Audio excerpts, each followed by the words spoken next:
Only Buffalo is going to win it, folks. Kick your heels up and shout. Let's see why the Buffalo Bills are en route to the playoffs. Come on now, the Bills are making it happen now. Stand up now, come on and shout. Buffalo Bills go undefeated. And we're going to the Super Bowl. Yeah. Now, baby, come on, come on.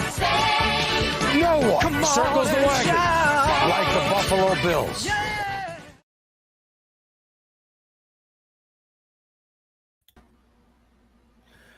All right, we are live, and we are back. Welcome to another episode of the Overdue Bills podcast. And listen, we're definitely excited today because we got some things brewing, man. We definitely got some things brewing, some things going on that we need to talk about. Season is swiftly approaching us. Next week, Thursday, games begin. And, we got the Monday night game, which is very, very important. We play a division rival. Aaron Rodgers is going to be a lot of hoopla going into this season. But with that being said, let me introduce the guys today. You see him at the bottom of the screen, our guy, your guy, Matt, a.k.a. Matty Ice. Matt, what's up, man? Not much, man. Just, getting more and more excited as it's approaching. Happy to be here. Happy to pod. Absolutely. And we got our guy, definitely happy to see him on the show today, all the way from the great state of Michigan, our guy Mike, aka Mike D. Mike, what's up, man? Man, Rad was busy, so I figured I'd make the show a little less biased today. When Rad and Matt get together, it's just like, man, we're Pinto Ron at that point. But so I'm here today to bring a little more judgment, a little less bias to the show. It's like Groundhog Day. The Bills season is about to start when Mike pops up on a pod. Yes, sir. That may be true. It's that may be true. Hey, it's still preseason. Hey, this don't count. I'm just here getting some reps. But let's get some housekeeping things out the way. OverdueBillsPod.com. One word, OverdueBillsPod.com. Please go there for all your merch, all content, all Overdue Bills, everything. You can find us there. Shout out to Buffalo fan base. Definitely appreciate them in this partnership. And we ask you, man, to go like, share, rate, and review, and subscribe to all of our platforms. You can find us everywhere at Overdue Bills, everywhere: Facebook, Instagram, Twitter, and all those amazing things. And with that being said, I think we just need to get into the show, and I just need to throw it out there because there's been a lot of talk, right? And I got my sources. We all know that, and I just want to throw this out there for everybody. We do our quick question of the day. And I'm gonna just ask it. Should we trade Kaiir Elam, man? I mean, first round pick, moved up to get him, has all of the tools, the immeasurable, the measurables rather, and for whatever reason, he just can't seem to put it together. And we're in this state of football where we're not waiting on those players anymore. I mean, we just seen Trey Lance get traded. I mean, they literally gave up everything for Trey Lance, and they just traded him. Punt it. Duh. You know what I mean? Let's move on. Like, it doesn't matter anymore. So my question is, with everything going on, should we just try to get the most we can, for him? You know what I mean? Shout out to him. I have no issues with him. But I mean, it is what it is. Like he's definitely not starting. Some say he's the fourth cornerback on the list. Some say fifth. Some say sixth. I don't know. But Matt, should we trade Kaiir Elam? No, I mean, I think it's way too early to throw that out there. I mean, obviously, you think so? We had. Yeah, I mean, at that position, a guy that we can have on his rookie deal for a couple of years to come.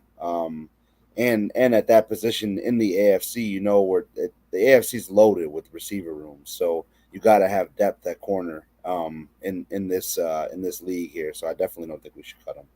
Interesting. I didn't say cut him. I just said trade him. I mean, just get rid of him. Period. You know what I mean? Okay. Hold on, Matt. Preach. What do you think we'll get back? And then I can have an answer. Are we getting back a pick or are we getting back a player? I think, to be honest, I think that he's at least worth the. I think we can get a second round, third round pick for him. We're not gonna get a first round pick, obviously, because he's not a first round talent anymore. But as far as a player, we could definitely get some offensive line help. That's for sure. You know what I'm saying? We could definitely. I mean, we can get a piece right now that can help us win a Super Bowl for sure. We can definitely get that. Like he's only 1 year removed. It's not like he's, you know what I'm saying, chopped liver. People will still you know trade for him. Yeah. He's not. I would say this. I would say no, only because even though he's not starting, which is I think is kind of somewhat weird. It's not like Shakir, who I know y'all love Shakir on this show. I'm not here to put any dirt on him, but he played and he didn't do much, right? We like to talk about the one catch he had and whatever. But when Elam play, he's fine. He picked off Mahomes, caught an interception in the playoffs. He's not bad when he plays. I just don't know what the issue is going on in practice. So I mean, if you get out there and you ball, what AI say? Practice. We talking about practice. So as long as I'm concerned, Elam can play. So there's no need for us to trade him for somebody on the depth, on the offensive line, swing tackle, someone who might come in after Ryan Bates. Let's keep this. We don't know what Trey is. He's still coming off the knee. We haven't seen him get back to where he was. Tristan Benford still a 6th round pick, and we all know Dane Jackson is as good as the cornerback that started on some flag football teams right now. So there's no need to keep Elam. No need to trade them. I think we all good. Just keep the players that we have. I'll say this. I like depth is important. Obviously, we need depth going to the season because we had some injuries last year. We got hit with the injury bug. But at the same time, listen, it's a make or break league, and we seeing it. We are not waiting for players to develop. We're going to talk about it when we get to the wide receiver room in a second, because we're going to talk about some positional battles before we go into our 53-man roster projections. Because the reality is people are not waiting for players anymore. We don't have time to wait. This is not a time for us to just sit around and see people develop. We have to win now. We're in a win now mode. We need players who are going to help us win now. And unfortunately, Kyrie Irving is not that player because we don't have a Brock Purdy though. If we had a Brock Purdy, then maybe. But I mean, Benford been okay. I'm saying Benford been okay, but Brock Purdy came in. It was like a top 10 quarterback. If Benford hasn't been a top 10 cornerback, Dane Jackson hasn't been top. They're just guys too. You know what I mean? No. I'm glad you said that. I'm glad you said that because we can transition, from that conversation into our positional battles. Let's just go right into it because we can encompass that with what we've seen in the preseason and that whole thing. So let's stay with the cornerback room, right? Let's stay with the cornerback room. There's been some positional battles, and Benford had an amazing game against the Bears. He had a pass breakup. He was definitely in there making tackles, doing this thing.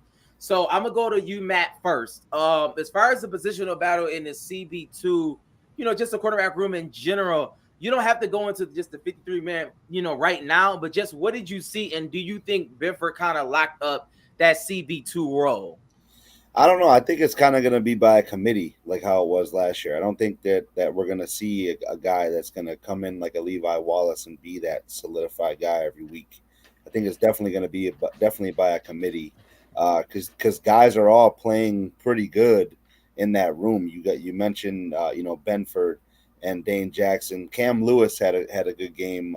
He had 4 tackles, pass breakup. He's coming off a hamstring injury. He looks good. I was at training camp. He's looking a lot bigger and that room. There's definitely some guys. So I think we'll definitely see more of a committee at that CB2. I don't think anybody's quite locked that down yet. Interesting. Matt, how you feel about the CB2?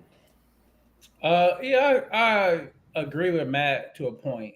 If halfway through by week 8 we still having a committee, that means they all probably trash. So I'm hoping that somebody steps up and just wins the battle and say, all right, no, Benford is our number 2.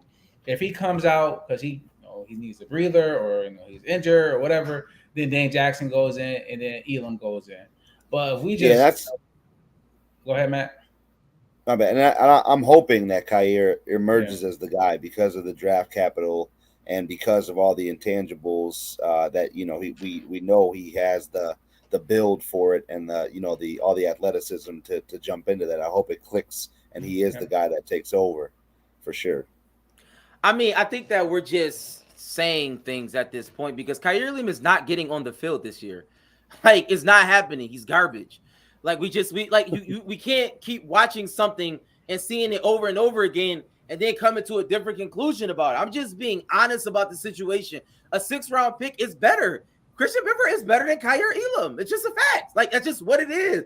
Brock Purdy is better than Trey Lance. It's facts. I mean, at some point, you just, like, regardless of the talent, regardless of the measurables, regardless of the height, regardless of the speed, certain people can't put it together. Kyer Elam, when he's out on the field, it just seems as if the right receiver always catches the ball in his vicinity. I don't know. I'm not understanding if that's the scheme thing, but he's not getting on the field this year. It's already, I'm just being honest. I could just tell you my sources right now. Christian Benford will start. Dane Jackson is behind him. Kyer Elam is not touching the field. We want him to, but we're honestly looking to trade him. If we can get value for Kyer Elam, he will be gone by a week's end. I'm just being honest. You may not like it. You may not accept it, but that's just the fact. And I think we got to stop doing that as Buffalo Bills fans because it's very difficult to have a 2-track system.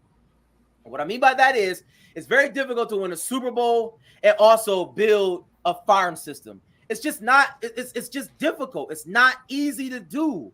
And this is a situation where when we look at it, we got a coach who's under fire, right? Sean McDermott, he's under fire. And he's looking at it as like, I can't wait on you. I can't do it. I can't do it. And the reality is, I think we're going to move on from him. That's just the way that life, this cookie crumbles. But only if you get a player does that argument hold any water. Because if you trade him for a pick, you just, get a rookie next year. That's just this farm system. So unless you're getting a player like when we traded for Jerry Hughes, then maybe. But if we trade him for a pick, then I don't get it. I understand that, but I think we also got to take this in consideration that he's a 1st-round pick. That's money. I mean, like, we're already cash. I mean, you may do that, but we already cash. I mean, if you have a Christian Benford who's considerably taking less money, I mean, just by the nature of the pick, Dane Jackson as well, it's just like, it's a no-brainer. Kyer Elam, answer this question, and I want to hear everybody in the comments. Has anybody separated themselves? We just talked about it. Like, do you think Kyer Elam separated himself from them? No.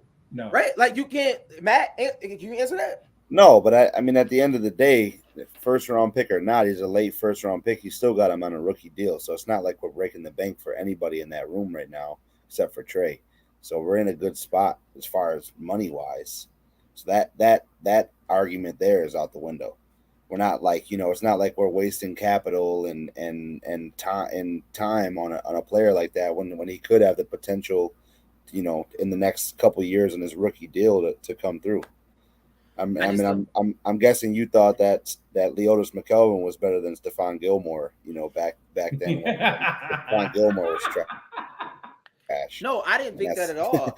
But at the same time, I didn't think that at all. But at the same time, Matt, when we look at it, in an objective sense, sometimes you just got to cut bait.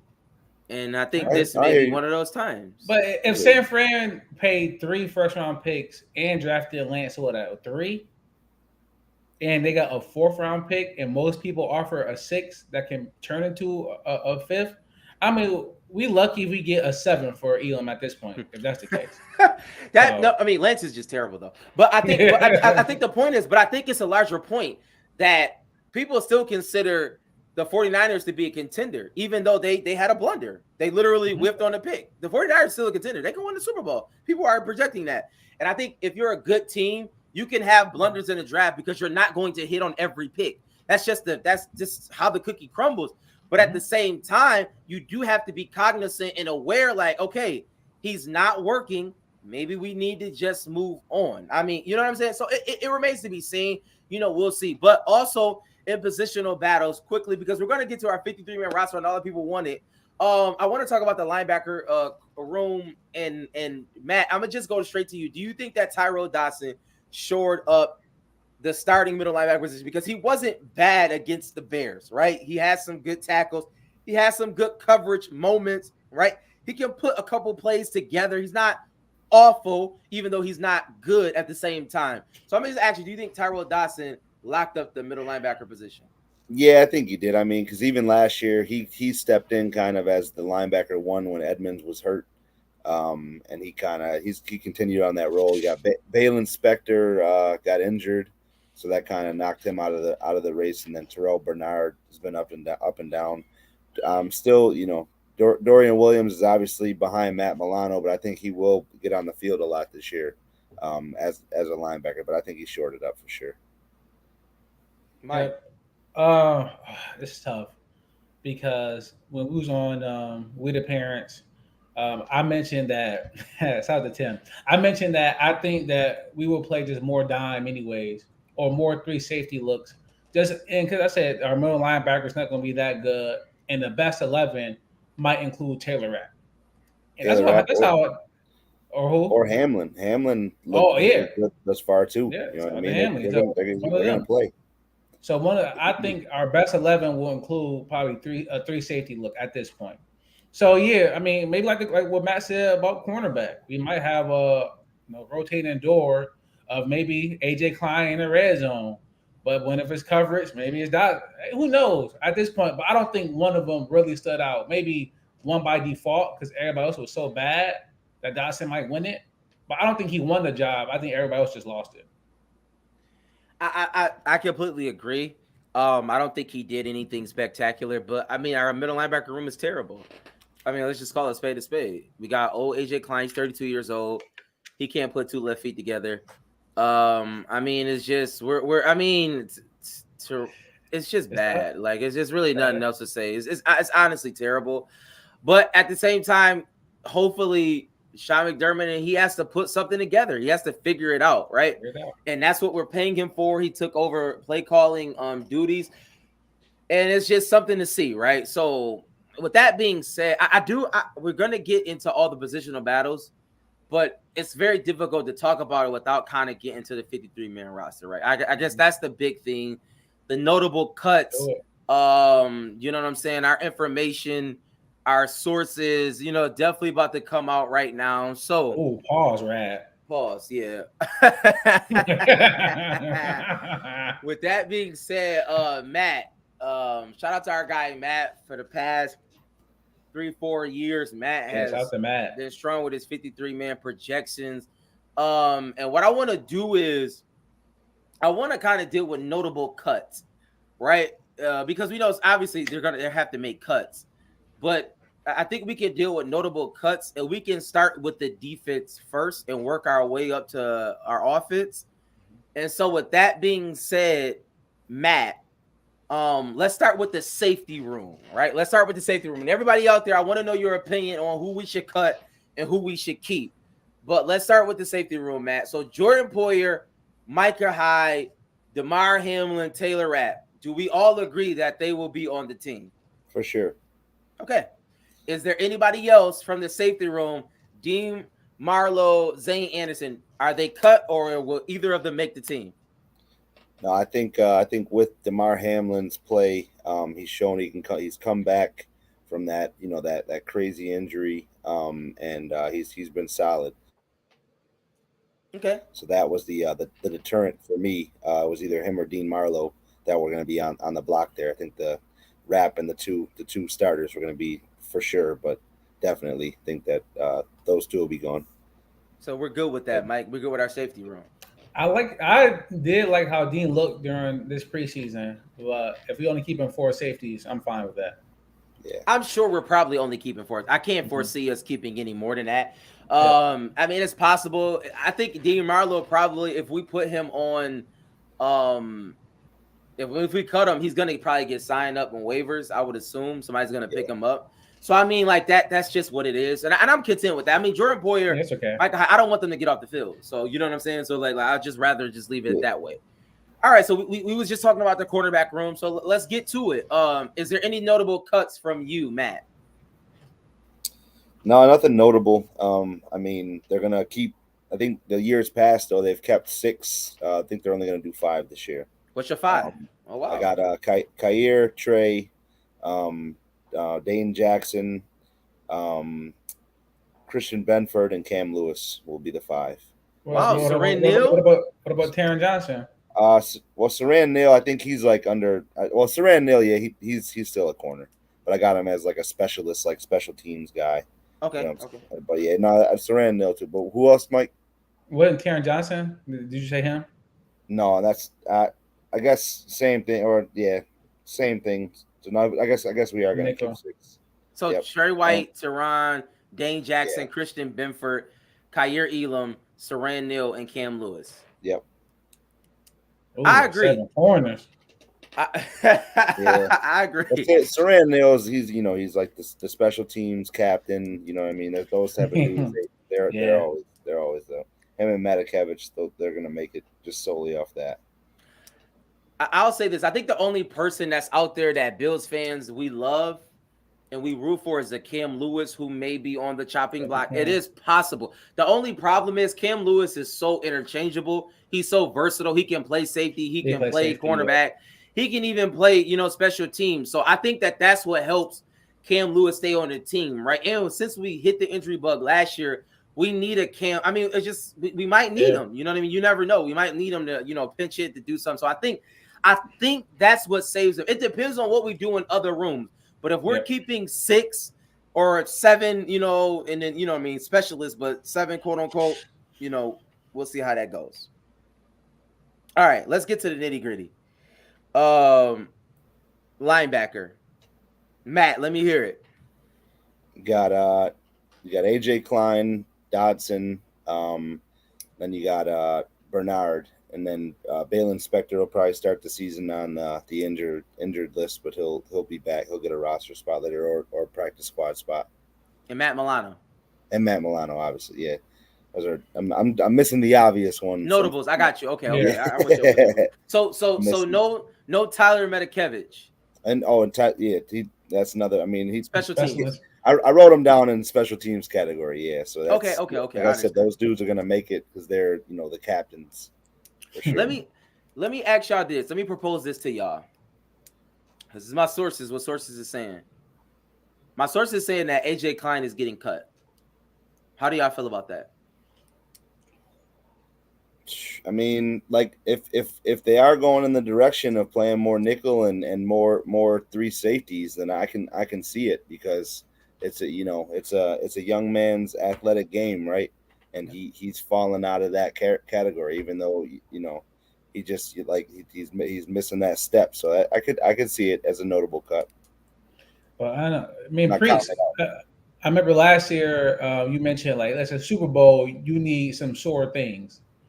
And when we see AJ Klein come in there for a couple games and play, you can win games with AJ Klein. So if he getting cut, then he getting cut, whatever. But I mean, we know we can win some games with Klein, so I won't be so fast to let him go. I listen. I know everybody has an issue with my sources, and that's fine. But No, don't do that. I believe my sources. I think AJ Klein is getting cut, y'all. Preach is right more times than he's wrong. That's a fact. Yeah. And I think what we got to understand is he's old. Nobody's going to pick up AJ Klein, right? We can be sure of that, right? So nobody's going to pick him up. So I think it's a situation where we can he can linger around, put him on a practice squad or something, keep him near just in case we got to pull him in if we need him as far as, certain things. But I think the issue is in other rooms, like we're about to go to our defensive line, defensive end, the room is so big. Right, it's pause. I mean, what are we gonna? I think this is one of the most controversial defensive line, defensive end. You know what I mean? 53-man roster discussions. And I think we can get to it now because I listen. We're really let's talk notable because we don't have to go through it all. We do know who's going to make the team. I'm sure Von Miller is going to start on the PUP list. So sometimes they can do some chicanery with the roster. Mm-hmm. You know what I mean? Putting him on a PUP list, but. Let me just ask you this. Let's do it this way. Greg Rousseau is making it. Yes. Leonard Floyd is making it.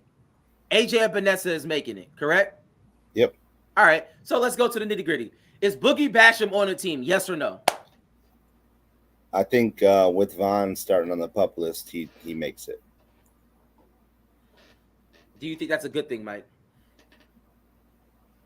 I need to know who else Matt has going, but I know it might be down to him and Shaq Lawson. I I think they'll don't know, keep. man. I think they'll keep all five. I think they'll keep all five. They'll keep 5 and 5. I think D line and DN. And so I got them keeping Shaq Lawson also.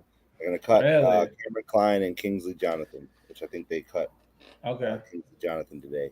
And then Vaughn starts on the pup, but when he comes back, that's where one of those guys goes to the practice squad, probably a Boogie.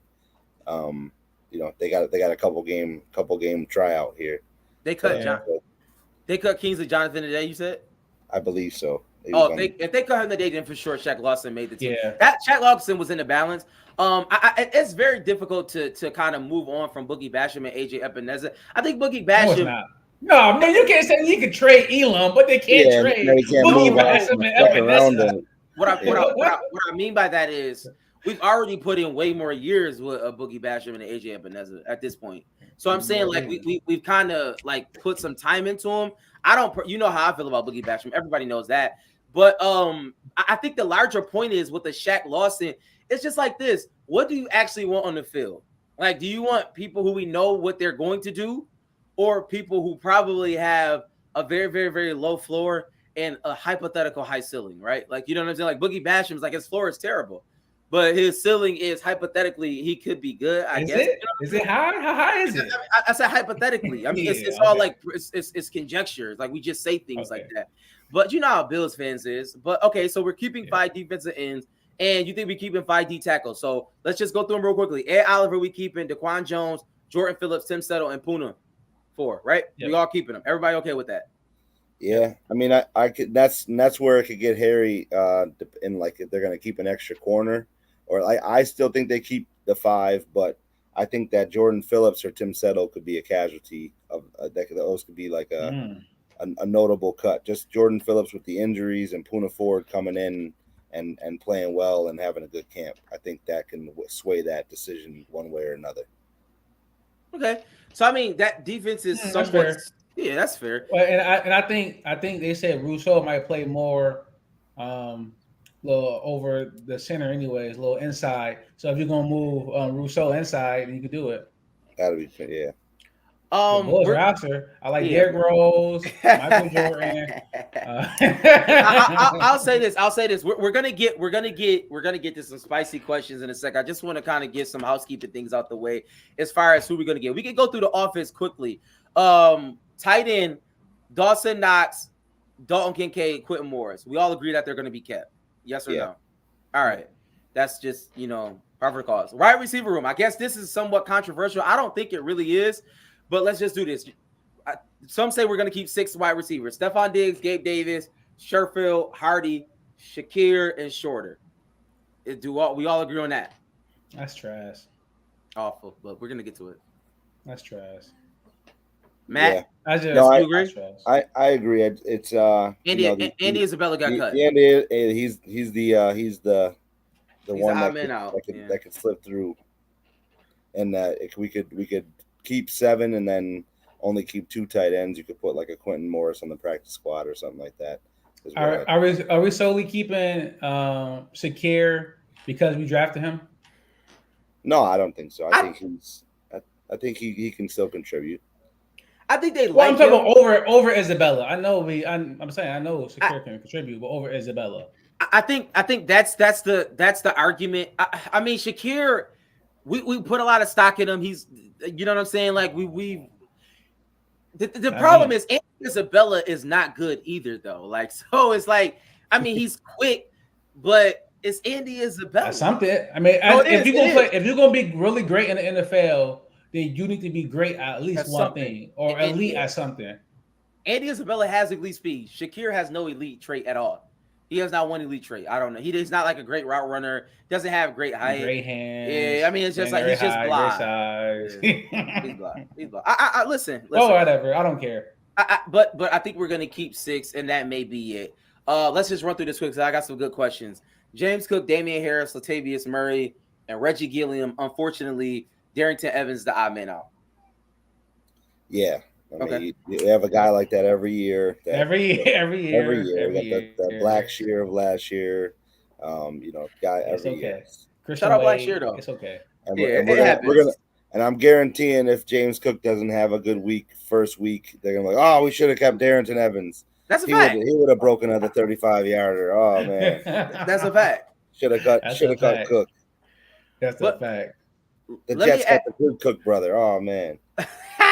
let me ask this. Let me ask this, everybody in the comments. Because one thing I heard was, and this is my sources, y'all. Y'all can get mad at my sources, but I'm hearing that we're gonna just come in with one quarterback, Josh Allen. We're like Kyle Allen is getting cut. I think that's like I just think it's irresponsible. I think it's very irresponsible. Cowboys did it. Last year. They didn't have. They came in with one quarterback. They only came in with one quarterback. They came in with. Obviously, you can get another quarterback, but you just for the chicanery with the 53-man roster, you come in with one, and then you could just sign one late. I mean, because it's like, or we could just trade for one. Okay. The point is, Matt Barkley and Kyle Allen is not the answer at the backup position, right? I mean, but you keep Matt Barkley and put him on the practice squad. Well, Matt Barkley's hurt. Well, true, but you keep him and just toss him. He's been here before. He cool with Josh. You just toss him on the practice squad just so Josh has somebody to hang out with on the weekends. Yeah, but I mean, my point is nobody's signing Kyle Allen. No. So I mean, you can cut him. He's gonna clear waivers, y'all. What I'm saying is, I think that Bean may get a little tricky with the 53-man roster and trying to get other people on just to make some room and do some chicanery, like stuff like that. That's all I'm saying. Yeah, and I think we may come in with one quarterback, so don't be alarmed at that, people. Just relax. We'll figure it out. All right. Now that we got through that, let's get to the nitty-gritty. Let's just do this. I want to know the top 3 players on all sides of the ball. Offense, pause, defense. All right. Who is our top 3 players? And I'm going to go to Mike first on the offensive side. I want everybody in the comments to answer this as well. Let's see if we got good talent. Top 3. Matter of fact, let's go 4 deep. Pause. Mike, who is your top 4 players on offense? Is this projected for who I think will be this year or currently? So like, for example, Dalton Kincaid. Can I say he's one of our best players already when he hasn't? You can say that if that's how you feel. Josh Allen, obviously. Okay. Stephon Diggs, right? That's easy. 2. Ooh, number 3, Mitch Morse. And then I'm going Mitch Morse. I'm going Mitch Morse. And then I'm going. Oh my God. I'm going Dalton Kincaid. I'm going Dalton. Dalton. Okay. Listen, I just asked. What's up, everybody out there? Herb, what's good, man? What's good, Herb? I asked top 4 players on the offensive side. Mike said Josh Allen, Stephon Diggs, Mitch Morris, and Dalton Kincaid. Oh my God. Matt, let me hear it. Oh my God. Not bad. Yeah, not bad. He threw the Mitch in there. That's crazy. Listen. Crazy. Matt, who is our top 4 offensive players, Matt? I'm gonna go with Josh Allen, Stephon Diggs, obviously the 2, and then my boy Gabe Davis and James Cook. Gabe Davis and James Cook. Yeah, top 4 in our offense. Ooh, listen. Number 1 running back, top 2 wide receivers, and the best quarterback in the league. All right, so does anybody have any objections to this list? I would say our top 4, obviously Josh Allen, Stephon Diggs. I don't have anybody else. Oh no! Yeah, no. My man had the trick question. I don't have anybody else. I was gonna see if you guys were gonna take the bait. You took the bait. I don't have anybody else. I'm gonna be honest. I don't have anybody else because Dalton Kincaid, we're projecting, right? Probably, maybe, we don't know. Osiris Torrance. Right. Osiris Torrance. Yeah, absolutely. I mean, Gabe Davis, y'all know how I feel about Gabe Davis. Happy feet. You know what I'm saying? Doesn't really catch really well. I'm gonna say this too. Michael Irvin said on Skip Bayless show, he told who did he say to CeeDee Lamb? Stop trying to catch with your hands all the time. You need to catch with your body. I'm not sure. They don't necessarily teach that to everybody. But if Michael Irvin is saying it, I might say it as well. I'm just saying he caught more passes than I have, and everybody else that he's talking about has. So I'm gonna just say to Gabe Davis, stop trying to be cute and do all this. Stop trying to do all that, and maybe you just catch your body every now and again. I don't know. Listen, I'm just throwing it out there. But I'm being honest. Listen, Josh Allen, Stephon Diggs. We don't have two other great players. I'm just being honest. They're just not good at all. I want to say not good at all. You didn't say great players. You say who was our best players. I think that says a lot about our team. The fact that you said Mitch Morris. Talk to Mitch. So what? No love for the O line. No, I guess some. Then we go projected. I think Osiris Torrance will be probably the best offensive lineman by the end of the year. I think so. He had a good preseason, good showing. He's a guy that he's going to make. He's going to put the league on notice for letting him slip. I think. Okay. Listen, don't draft Dalton Kincaid. Don't move up for him and draft him and not make him be one of our top 4 players. So, yeah, that's fair. That's where I'm at. All right, so I don't think we have a consensus with the offense. I mean, I guess most people will probably say what Matt said. You know what I mean? Stephon Diggs, Gabe Davis, Josh Allen, and James Cook, I'm sure. But the problem is James Cook is unproven, and Gabe Davis is trying to prove himself. So, I mean, that remains to be seen. Let's go to defense. Let me hear the top 4 defense, Matt. I already know where Matt is going, so just pause, give it to me. We got Von Miller, Matt Milano, Micah Hyde, and Jordan Poyer. Wow. I was gonna put Trey in there, but I gotta see him back from the injury, back full. You don't have to see the other safeties back from the I didn't see Micah back there. If that's the case. But yeah, I still trust and believe in Micah. At that spot. Interesting. Okay. Milano, obviously.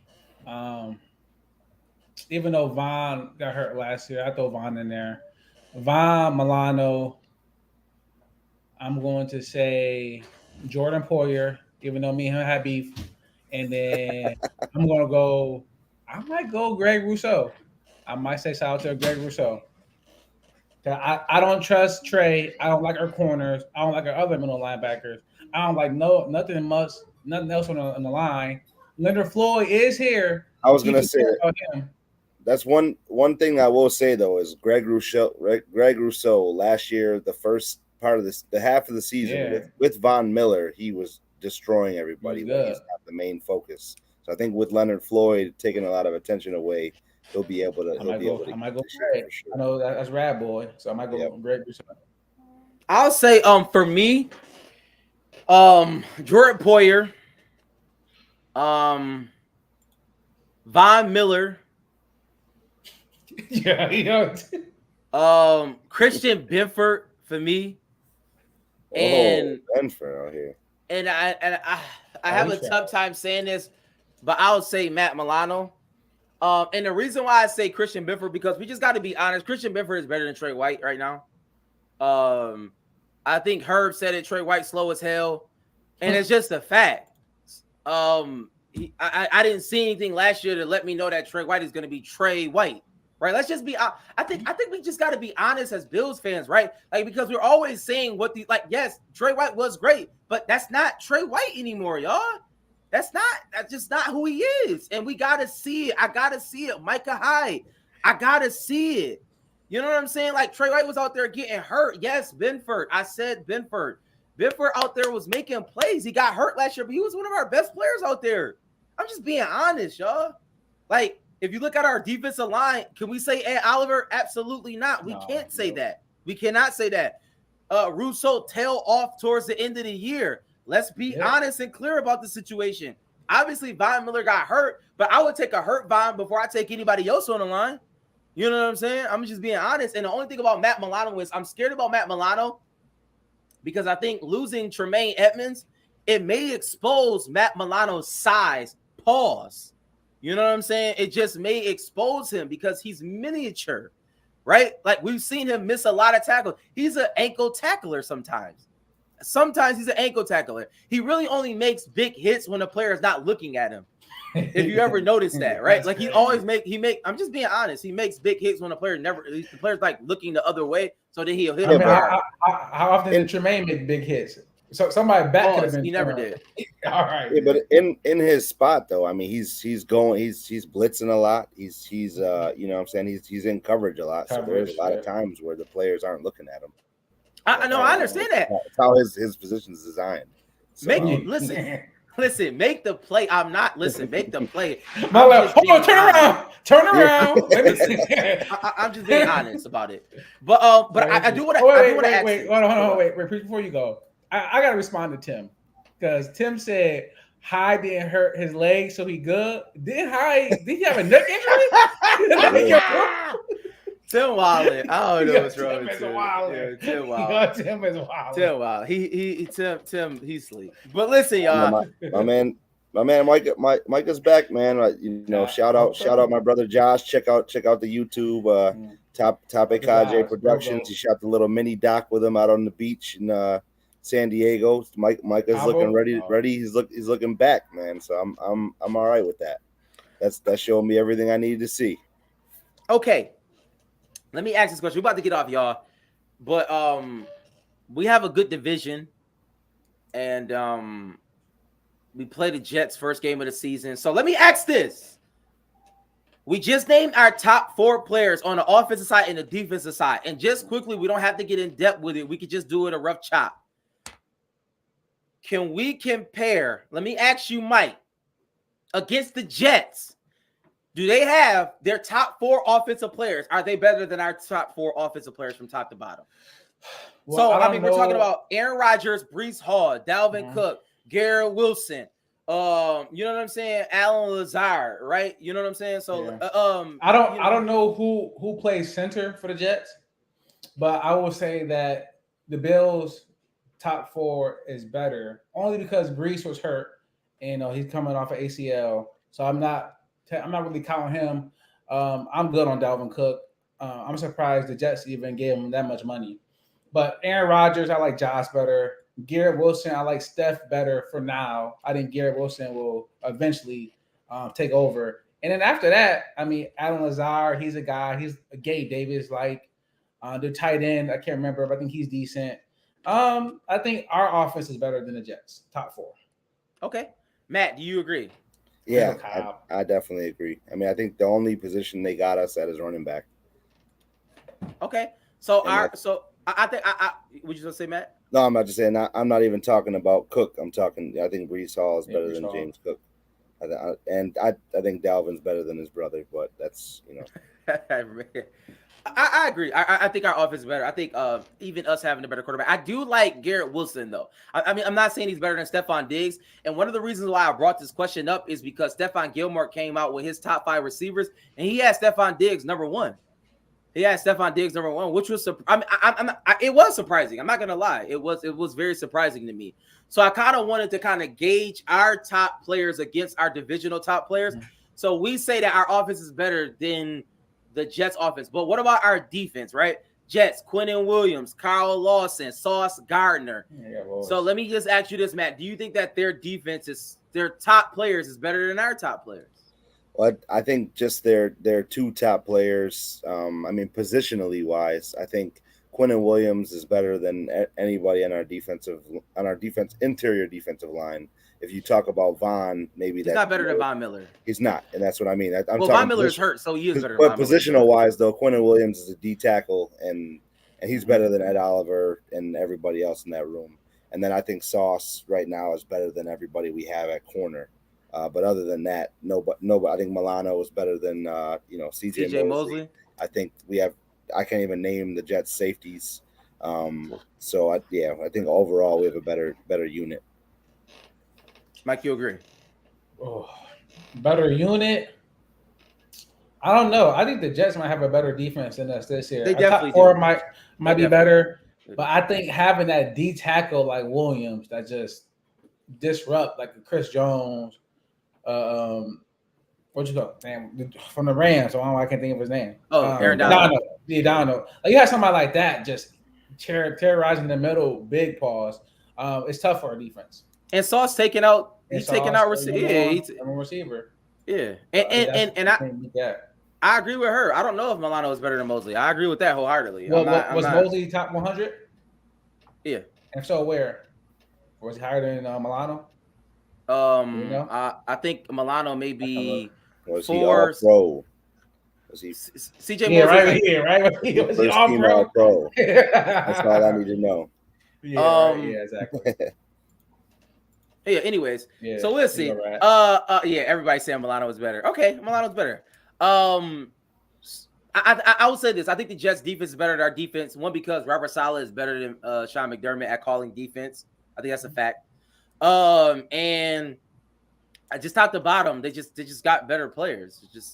And their defensive line is better. I think Carl Lawson is better than he's better than Rousseau at this point in his career. So that remains to be seen. But let's go to Miami real quickly. We don't have to stay long on it. But do you think that we have a better offense than the Miami Dolphins, Matt? Yeah, I mean, outside of the two receivers, and obviously Tua, I don't trust Tua at all. So Tua actually gave us a lot of work last year, and they beat us.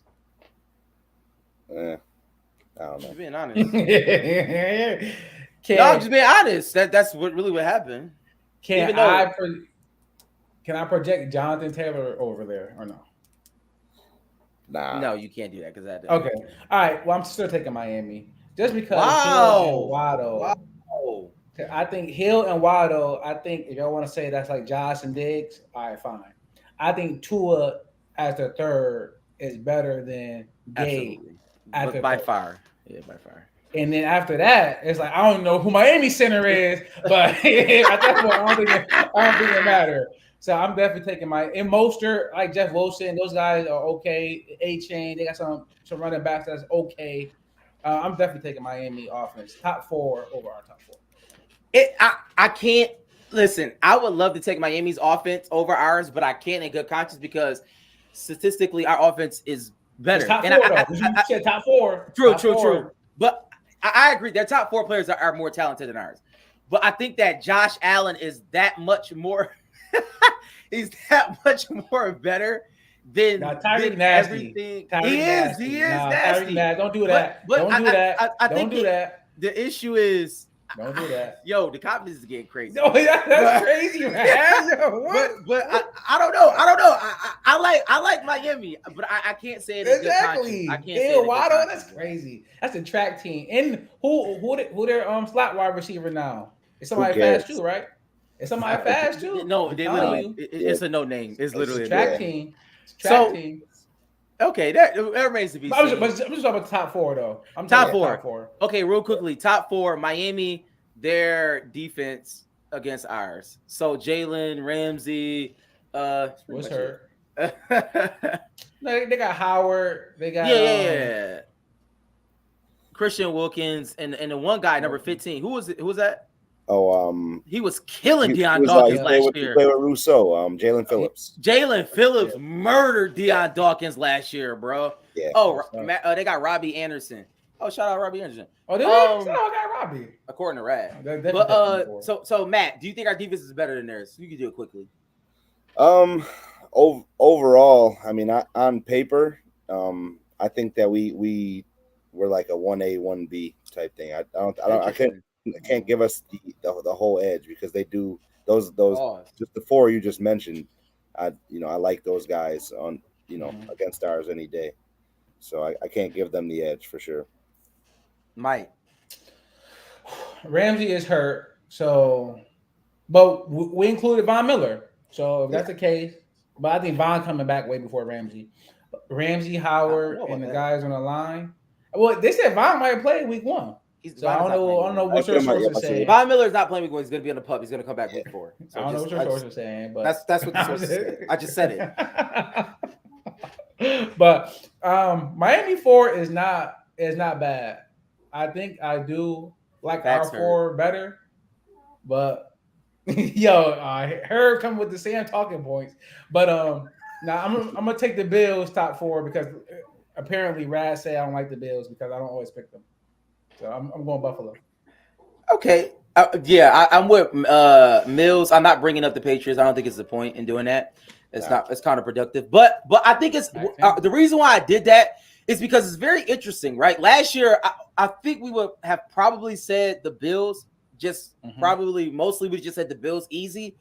But I think now our division is better. Yeah. It's substantially better. And I think it's very important for us to understand that, because those two games we're going to have to play against these teams, they're going to be dog fights, right? Like they're going to be dog fights, as they already are, right? Like as they already are. So I do want to ask this question to everybody in the comments, because I think it's very important for us to answer this, right? When we talk about this season is going to be harder for us to get back to where we even got to last year. We're trying to go to a Super Bowl. But let me ask this question to everybody in the comments. Who is this season mostly on? Is it Josh Allen? Is it Sean McDermott? Is it a referendum on Brandon Beane? Are we going to look at Stephon Diggs as a way to move on? Are we going to look at our core defensive players, our safeties, and Tremaine? I mean, who am I talking about? Cornerback. Trey White. I can't even remember Trey White's name. That's how bad he is. Trey White. Like, is it? I mean, like, so who are we looking at? Who is this season on? Who is the hot seat? I wouldn't call it a hot seat, but I'm putting every season that he plays for us on Josh Allen. Wow. I mean, you are the face of the franchise. You're getting the biggest money. You have to lead us there. The years where Tom Brady had, a lesser room, it didn't matter. He was bringing them there. He did not care. I'm putting it on the quarterback. I'm putting it on Josh. I mean, he had great defenses, and he did have great players on offense, but I'm still putting it on Josh. He's like the best quarterback ever to ever play the game. That's what I mean. So I'm putting it on. I'm putting it on Josh, man. I'm putting it on him. Mike. Oh, I feel like McDermott is the easy answer. I do like the Josh answer, not because of anything but with Brady, but it depends on what Mahomes and Burrow does. Because if they once again go further than him, then that's another season of Josh moving down with the likes of Herbert, Lawrence, and those guys, and hopefully Kenny Pickett and all those guys will make a jump, and then Josh in a bunch with the 2s and the 3s. But I will go McDermott, because he, whatever happened with Leslie Frazier, he's calling the defense now. He's the head coach. He said it's on me. I wasn't sure about hiring Ken Dorsey. He did a first time, offense OC. So it's a lot that McDermott is saying, like, it's on me, guys. Like, I got it. Don't worry about it. I let Tremaine Edmonds go. Unless that's Bean, but no, I'm definitely saying that McDermott's a part of that, and he signed Oliver. So if all of that goes wrong with Benford and Elam, if Sakir makes the team and Isabella goes somewhere, if all of that happens, McDermott gonna look crazy this year. So I think McDermott is definitely on the hot seat. Yeah, that's why I said it's definitely not a hot seat situation, but it's I'm saying for Josh, it's not like we're gonna get rid of Josh, but this is the point in his career is, are you gonna ascend and become the Peyton Manning and the Tom Brady, or are you gonna be the Phillip Rivers for your career and just be raw and never win? You know what I'm saying? I mean, it's difficult. It's difficult for me to say Josh Allen, even though while I do agree with Matt on a lot of points, I think it took Peyton Manning a long time to win the Super Bowl. It did. Right. Like, I mean, it wasn't like Peyton Manning. He didn't win it in, I don't think, his first 8 years, if I'm not mistaken. So it's not easy to win a Super Bowl, and Josh not winning this year is not going to make or break him. It's not going to. I don't think it's going to make me say that Josh Allen's not a top 5 quarterback. But I think for me, it's Sean McDermott, only from the standpoint of the moves that he made to get us to this point. Right. I think what he did to Leslie Frazier, he scapegoated him, right? And you can only scapegoat so many times before we just like, all right, so what are you doing? And he took on a huge responsibility. I think it's very important for us to understand this, because in this last preseason game, Sean McDermott, he gave play calling over to the defensive back coach because he said it was too difficult for him to call plays and evaluate at the same time. So my thing is, if it's too difficult for you to evaluate plays, how are you going to do the head coaching job and call plays in the regular season and manage time and do all what do you expect that? Like, if you can't do it in preseason, how you gonna do it in the regular season? Somebody got to help me with that. I didn't understand that. I thought that was a bogus move. I thought that it showed weakness from our head coach that he can't do it all. He showed us that he can't do it all. And I think it's something that we need to look at. Honestly, God, we need to fire Sean McDermott. If we don't win a Super Bowl this year, we need to fire him effective immediately. I don't think he's the person to take. He doesn't look like the person. You know, he doesn't have that look to him as a coach. Doesn't really talk the talk. He walks funny. And quite frankly, I think we just need to move on from Sean McDermott, y'all. I don't know how y'all feel about it, but that's just my take on it. I think, honestly, we need to throw some money at Brian Daboll. Hopefully they have a losing season in the Giants. We could throw some money at him and Daboll could come back. I don't know how y'all feel about that. You lost me right at the Daboll. You almost had me there. You had me there in the first half. Yeah, right. I would say that I was rather tell you. This was probably another reason why Rad said I don't like the Bills. But I want to McDermott fired like year 2 in. I caught Rad screaming. I wish we would have had the podcast then, because I caught Rad screaming that I wanted McDermott fired. But he turned it around. So I don't think McDermott should get fired. And obviously he's not going to get fired, but he's just signed it in like a 2 or 3 year extension. And he already had like 2 years on his deal. So McDermott isn't going anywhere right now. But with that said, I do think that if this goes bad, players might start looking at McDermott like, Diggs already is. Like, what's going on? What's happening? Somebody tell me why we keep losing. And I think more players might come and say, McDermott, what's going on? Like, are we going to do it or not? So I think McDermott is in the hot seat. Listen, it's going to be an amazing season. Shout out to everybody in the comments. We want you to like, share, rate, and review, subscribe. We're going to be back next Monday. We're definitely getting ready for the season, y'all. It's rapidly approaching us. Games start next Thursday. We play Monday night. Some people from the Overdue podcast is going to be at that game, so we're going to have some resident insiders there. Tomorrow, 53-man roster come out. And listen, I think that's about it. Anybody else got something to say? Oh, man, 14 days. 14 days away. Yeah, 2 weeks out, man. It's exciting. All right. Y'all know how we end every show with a little bit of that. Hey. Only Buffalo is going to win it, folks. Kick your heels up and down. Let's see why the Buffalo Bills are en route to the playoffs. Come on now, the Bills are making it happen now. Stand up now, come on and shout.